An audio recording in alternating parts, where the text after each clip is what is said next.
Morning. CS paramedical में हम anatomy की क्लास देख रहे हैं।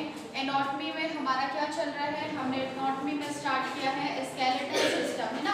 इंटेग्यूमेंटरी सिस्टम हमारा खत्म हो गया है, हमने आज से स्टार्ट किया है स्केलेटल सिस्टम। तो हमको स्केलेटल सिस्टम देखना है कि आखिर स्केलेटल सिस्टम के अंतर्गत हम किसका अध्ययन करते हैं। तो स्केलेटल सिस्टम के अंतर्गत किसका अध्ययन करते हैं, बोन्स का। किसका अध्ययन करते हैं, बोन्स का। हमारे शरीर में टोटल कितनी बोन्स पाई जाती हैं, 206। कितनी बोन होती हैं, 206। अब ये बोन क्या करती है, हमारे शरीर को आकार प्रदान करने का काम करती है। शेप, आकार या आकृति, आकार और आकृति कौन प्रदान करता है, बोन्स करती है। ठीक है, अगर इमेजिन करो अगर हमारे शरीर में बोन ना हो तो हमारी बॉडी कैसी होगी, बोन्स ना हो तो हमारी बॉडी कैसी होगी। क्या हम खड़े रह पाएंगे, क्या हम कोई काम कर पाएंगे, कोई भी हमको मोड़ के कहीं भी रख देगा। ठीक है, बोन्स ना रहने पर। तो शेप या आकार प्रदान करने का काम कौन करता है, बोन्स करती है। ठीक है, तो मानव कंकाल की रचना गठन कैसा, एक विशिष्ट प्रकार का है। मतलब मानव शरीर की जो रचना की गई है एक विशिष्ट प्रकार से की गई है।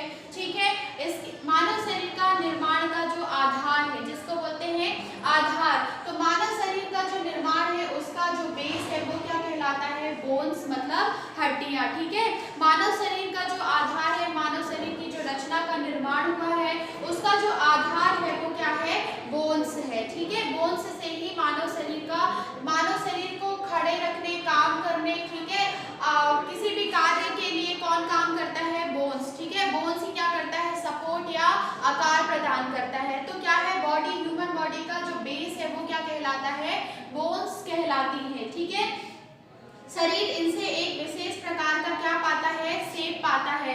जो बॉडी होती है किनसे शेप पाती है, बोन्स से। बोन्स की वजह से ही हमारे शरीर को क्या प्राप्त होता है, शेप प्राप्त होता है। ठीक है, शरीर की बोन्स निर्मित रचना को क्या बोलते हैं, स्केलेटल बोलते हैं। क्या बोलते हैं, कंकाल बोलते हैं। शरीर की जो हमारा ह्यूमन बॉडी है, बोन्स से जो हमारे ह्यूमन बॉडी की रचना होती है उसे क्या कहा जाता है, बोन्स के समूह को, ह्यूमन बॉडी की ह्यूमन बॉडी की रचना जो बोन से हुई है उसे क्या कहा जाता है, स्केलेटल कहा जाता है, स्केलेटल। और इसी स्केलेटल या इसी बोन्स का अध्ययन करने के लिए एक सिस्टम तैयार किया गया है या एक तंत्र तैयार किया गया है जिसे क्या कहा जाता है, स्केलेटल सिस्टम। क्या कहा जाता है, स्केलेटल सिस्टम। ठीक है, अब इसके अंतर्गत हमारे शरीर में इसके अंतर्गत कितनी बोन्स आती हैं, 200 लगभग। हमारे ह्यूमन बॉडी में कितनी बोन्स होती हैं, 206 बोन्स होती है। ठीक है, शरीर की विभिन्न अस्थियां परस्पर मजबूत कैसे जुड़ी होती हैं, विभिन्न संधिबद्ध होने वाली अस्थियों के सिरे पर उपास्थि या कार्टिलेज की परत चढ़ी होती है। संधिबद्ध का मतलब क्या है, जो जॉइंट्स होता है हमारी बॉडी में, बोन्स में जहाँ जहाँ जॉइंट्स होता है, जॉइंट्स के जो एंड होते हैं, जैसे ये हो गया एक बोन्स, जैसे कोई भी लॉन्ग बोन है, लॉन्ग बोन का एंड्स क्या हो गया, ये हो गया और ये हो गया ना, दो एंड हो गए ना। जैसे हमारी यह रेडियस अल्ना बोन है, रेडियस अल्ना का एक एंड कहाँ पे है, रिस्ट जॉइंट में, और एक एंड कहाँ है, एल्बो जॉइंट में। ठीक है, तो ये जो एंड होते हैं, एंड में किसकी लेयर चढ़ी होती है, कार्टिलेज, उपास्थि की लेयर चढ़ी होती है। किसकी लेयर चढ़ी होती है, कार्टिलेज की। तो याद रखना, जो बोन्स होते हैं, बोन्स के जो एंड होते हैं उन एंड पे किसकी लेयर चढ़ी होती है, कार्टिलेज की लेयर चढ़ी होती है। ठीक है, कुछ बोन्स होती है उनके बीच डिस्क रहती है। जॉइंट्स पर अस्थियों को एक दूसरे पर रगड़ खाने से बचाने के लिए पूरा प्रबंध होता है जिससे उनकी गति सहज रहे। बोन्स जो होती है, बोन्स के जो जॉइंट होते हैं, देखो हम हाथ ऊपर नीचे कर रहे हैं, हम काम कर रहे हैं तो हमारे जॉइंट्स में भी मूवमेंट होता है ना। तो यहाँ पे एक विशेष प्रबंध किया जाता है, विशेष प्रबंध होता है। पहला तो क्या बना दिया जाता है, कार्टिलेज की एक लेयर बना दी जाती है, जिससे क्या होता है, जो बोन्स होती है आपस में क्या नहीं खाती है, रगड़ नहीं खाती। क्या नहीं खाती है, रगड़ नहीं खाती है। ठीक है, इसके बाद हम देखेंगे बोन्स की स्थिति एवं यथास्थान बनाए रखने के लिए क्या पाया जाता है, जैसे बोन्स है। ठीक है, बोन्स अपने स्थान पे, जैसे हमारे हाथ की बोन्स है, फिंगर बोन्स है, ठीक है, पैर की बोन्स है, वो अपने ही जगह पे बनी रहे उसके लिए उसमें क्या पाया जाता है, किससे अटैच रहती है, वो लिगामेंट्स। तो बोन्स को उसके स्थान में बनाए रखने के लिए कौन कार्य करता है? लिगामेंट काम करता है। ठीक है, अस्थियां या बोन्स को सहारा या बोन के सहारे शरीर को आकार देने का काम मांसपेशियां भी करती हैं। ठीक है, मतलब बोन्स के बाद जैसे हमारे शरीर में सबसे पहले क्या, अगर हम आंतरिक संरचना से देखें तो क्या है? Skeletal system. स्केलेटल मतलब बोन्स है। बोन्स के ऊपर किसकी लेयर चढ़ी हुई है? मसल्स की। ठीक है, तो बोन्स को सपोर्ट देने या आकार प्रदान करने का काम कौन करता है? मसल्स भी करती है ना। अगर आप एक स्केलेटल सिस्टम का, एक स्केलेटल या बोन्स का आकार देखो, आप हम दिखाएंगे जो स्केलेटल तंत्र होता है वो उसका हम आकार दिखाएंगे, तो अगर उसका शेप ले ले तो वो कैसा होता है? केवल हड्डियों का साँचा कैसा होता है? देखा होगा ना आपने, स्केलेटल कैसा होता है? दुबला पतला, पूरी बोन्स दिखती रहती है। तो उसके ऊपर हमको हमारा जो बॉडी है, ठीक है, अगर हमारी बॉडी में मसल्स ना हो, केवल स्केलेटल बस हो, तो हमारी संरचना कैसी होगी? कैसा आकार होगा हमारा? दुबला पतला बोन्स ही बोन्स दिखेंगे। ठीक है, इसीलिए बोन्स के ऊपर आकार प्रदान करने का काम कौन करता है? मसल्स करती है। कौन करती है? मसल्स। बोन्स के बाद हमारे शरीर को आकार कौन प्रदान करता है? मसल्स। तो हमने बोन्स देखा, बोन्स में क्या देखा? अभी हमने केवल स्केलेटल में बोन्स का डेफिनेशन देखा कि आखिर बोन्स क्या कहलाती है। तो फर्स्ट हमने देखा कि बोन्स क्या करती है? हमारे शरीर को क्या देती है? शेप प्रदान करती है या आकार प्रदान करती है। ठीक है, उसके बाद देखा हमारी ह्यूमन बॉडी में कितनी बोन्स पाई जाती है? हमारी बॉडी में 206 बोन्स पाई जाती है। ठीक है, फिर उसके बाद देखा कि ह्यूमन बॉडी की संरचना का जो आधार होता है, जो बेस होता है, वो क्या होती है? बोन्स होती है। ठीक है, फिर उसके बाद हमने देखा जो संधिबद्ध, जहाँ पे जॉइंट होते हैं, जॉइंट्स रगड़ ना खाए, तो जो दोनों जो जॉइंट्स होते हैं, जो बोन्स होते हैं, बोन्स के एंड पर क्या पाया जाता है? कार्टिलेज की लेयर पाई जाती है, जिससे वो जो बोन्स हो वो आपस में क्या ना खाए? रगड़ ना खाए। ठीक है, बोन्स को यथास्थान बनाए रखने के लिए, बोन्स अपने स्थान से कहीं खिसके ना, तो क्या पाया जाता है? लिगामेंट। कभी आप देखना जब लिगामेंट इंजरी हो जाती है, ठीक है, बोन्स इंजरी ना होके लिगामेंट इंजरी हो जाती है। जब लिगामेंट इंजरी होती है ना, जैसे लिगामेंट कट गया है या लिगामेंट फट गया है, बोन्स में कोई चोट नहीं है पर लिगामेंट में चोट है, लिगामेंट फट गया है, तो जो आपका जॉइंट्स होगा ना, जो आपकी बोन्स होगी ना, वो ऐसी होगी, अपनी जगह से क्या होती है? अपनी जगह से क्या होती है? अगर लिगामेंट्स फट गया है, हमने क्या देखा? बोन्स को यथास्थान बनाए रखने का काम कौन करता है? लिगामेंट्स। ठीक है, अगर लिगामेंट्स कोई किसी इंजरी की वजह से अगर लिगामेंट्स फट गया है, कट गया है, तो बोन्स क्या होगी? अपनी जगह से वो खिसकने लगती है। क्या होती है? अपनी जगह से वो खिसकने लगती है। ठीक है, अब हम देखते हैं स्केलेटल सिस्टम या कंकाल। ये समझ में आ गया ना? स्केलेटल मेन है, कुछ ज्यादा इसमें टफ नहीं है, आकार प्रदान करने का काम करती है। हमारे शरीर में 206 बोन्स पाई जाती है। बोन्स के जो एंड्स होते हैं वहां पे क्या पाया जाता है? कार्टिलेज की लेयर पाई जाती है। ठीक है, दो बोन्स आपस में रगड़ ना खाए, इसीलिए वहां पे अच्छा प्रबंध किया जाता है। ठीक है, उसके बाद हमने क्या देखा? उसके बाद हमने, ठीक है, बोन्स को यथास्थान उसकी जगह पर बनाए रखने के लिए कौन कार्य करता है?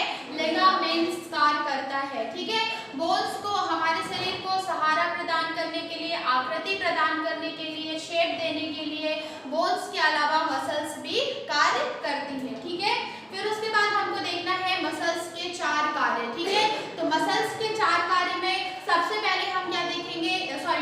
हमको क्या देखना है? स्केलेटल के कार्य देखना है। किसके कार्य देखना है? स्केलेटल के। तो स्केलेटल क्या करता है? पहले फ्रेमवर्क का कार्य करता है। फ्रेमवर्क का मतलब, फ्रेम तो समझ रहे हो ना, आकार प्रदान करने का, है ना? तो बोन्स क्या करती है? फ्रेमवर्क का कार्य करती है, तथा क्या करती है? जो सॉफ्ट ऑर्गन्स होते हैं हमारी बॉडी में, जितने भी सॉफ्ट ऑर्गन्स हैं, उनको सुरक्षा कौन प्रदान करता है? बोन्स। ठीक है, तो बोन्स का फर्स्ट कार्य हमने क्या देखा? फर्स्ट कार्य क्या देखा हमने? पहला फ्रेमवर्क,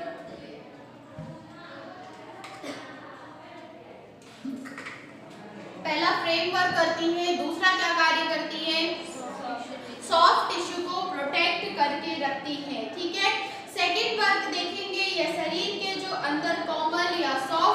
होते हैं उनकी रक्षा करता है। कौन रक्षा करता है? बोन्स। कौन रक्षा करता है? बोन्स। इंटरनल ऑर्गन्स, हमारी बॉडी में जितने भी इंटरनल ऑर्गन्स हैं, ठीक है, थर्ड पार्ट में जितने भी इंटरनल ऑर्गन्स हैं उनकी रक्षा कौन करता है? बोन्स करती हैं। अब हम अलग अलग पार्ट में देखेंगे कि अलग अलग पार्ट में अलग अलग इंटरनल ऑर्गन्स की कौन कौन सी बोन्स रक्षा करती है, ठीक है। जैसे हमारा ये कपाल वाला, ये वाला पार्ट जो होता है, ठीक है, ये जो ब्रेन वाली बोन्स होती है, ये किसकी रक्षा करती है? किसकी रक्षा करती है? ये मस्तिष्क या ब्रेन की रक्षा करती है, ठीक है। फिर हमारे जो धड़ वाला पार्ट है, यहाँ पे क्या पाई जाती है? रिब्स पाई जाती है। क्या पाई जाती है? रिब्स। तो जो रिब्स होता है, रिब्स के अंदर क्या पाए, कौन से ऑर्गन्स पाए जाते हैं? रिब्स किनको कवर करके रखती है? आपके चेस्ट पार्ट में पाई जाती है ना रिब्स, तो रिब्स किसको कवर करके रखती है?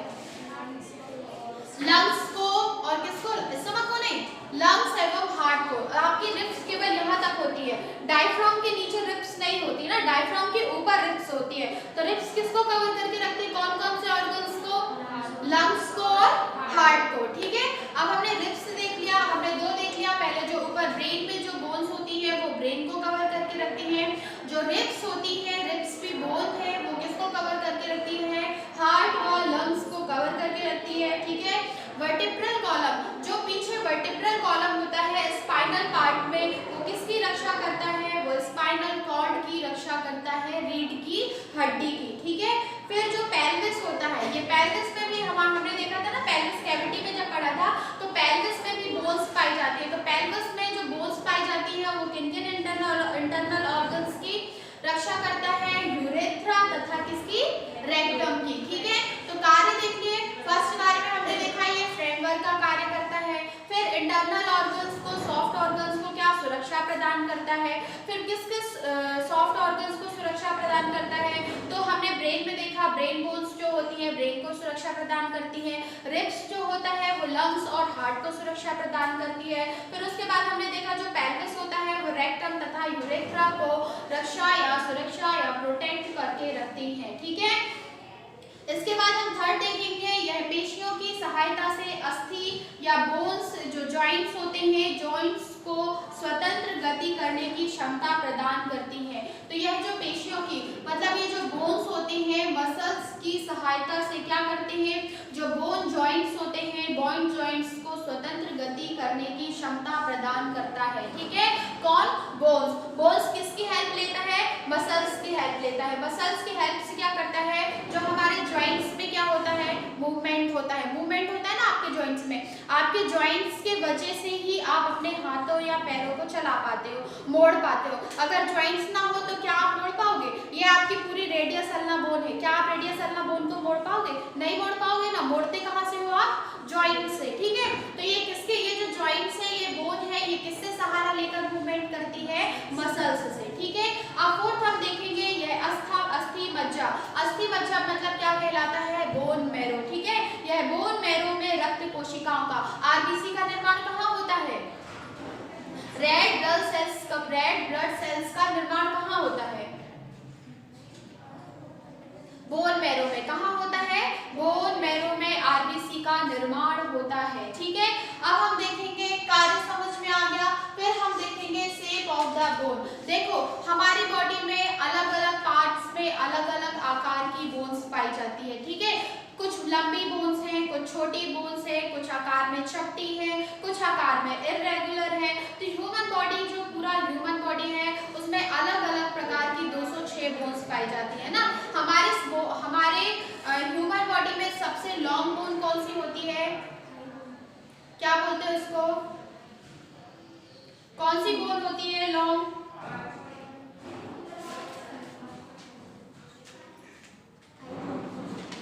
फीमर बोन, ठीक है। हमारी ह्यूमन बॉडी में सबसे जो बड़ी बोन होती है वो कौन सी बोन होती है?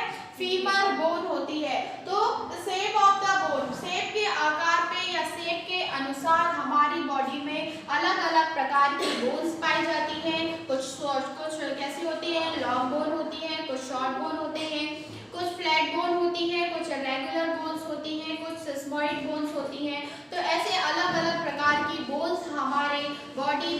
पाई जाती है। ठीक है, आज की क्लास यहीं तक। नेक्स्ट क्लास में हम क्या देखेंगे, लॉन्ग बोन। ठीक है, थैंक यू।